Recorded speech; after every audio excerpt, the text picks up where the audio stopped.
Lorsque le critique musical autrichien juif Julius Korngold eut son second fils Erich en 1897, il montra pour celui-ci des ambitions musicales très importantes puisqu'il lui donna pour second prénom Wolfgang. Et oui, comme Wolfgang Amadeus Mozart, tout simplement. Eh bien, figurez-vous que Julius ne s'était pas trompé. Erich Wolfgang Korngold fut en effet un enfant prodige. À 5 ans, il jouait du piano à 4 mains avec son père.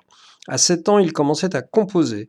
C'est alors qu'il fut présenté à Gustav Mahler, qui s'écria un génie, un génie. Mahler aurait bien aimé s'occuper lui-même de cet enfant prodige, mais n'en ayant pas le temps, il le confia à un autre compositeur, Alexander von Zemlinsky, qui le fit travailler pendant 18 mois. N'ayant plus rien à apprendre de son élève, Zemlinsky le confia alors à un professeur de contrepoint, un certain Gredner.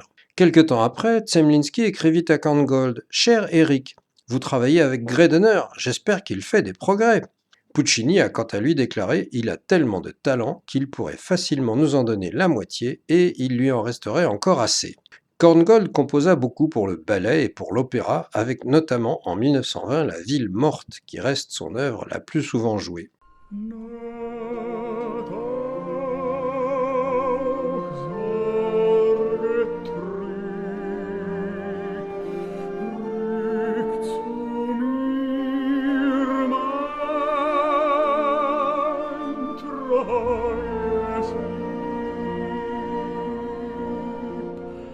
Korngold aborda en 1929 une collaboration fructueuse avec Max Reinhardt, metteur en scène juif célèbre. Or, ce dernier avait fui aux États-Unis dès 1933.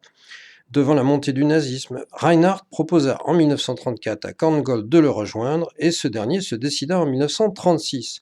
Il s'installa à Hollywood et c'est ainsi qu'il commença une deuxième carrière en composant de la musique de film pour la Warner, en écrivant la musique de 18 films en 12 ans. Après la guerre, Korngold souhaita abandonner le cinéma et rentrer à Vienne, où il s'installa de nouveau en 1949. Cependant, toutes ces tentatives restèrent infructueuses. Il était considéré avant tout comme un compositeur de musique de film, et puis, les goûts du public avaient changé. Korngold représentait le dernier souffle du romantisme viennois, qui n'était plus vraiment d'actualité. On était déjà, et pour quelque temps encore, sur la parenthèse de la musique atonale, sérielle et dodécaphonique. En 1955, Korngold retourna à Hollywood, mais il y mourut 2 ans plus tard, à l'âge de 60 ans, d'une embolie cérébrale. Korngold a composé pour toutes sortes de formations, en dehors du ballet et de l'opéra, depuis la musique pour piano seul jusqu'à la musique symphonique.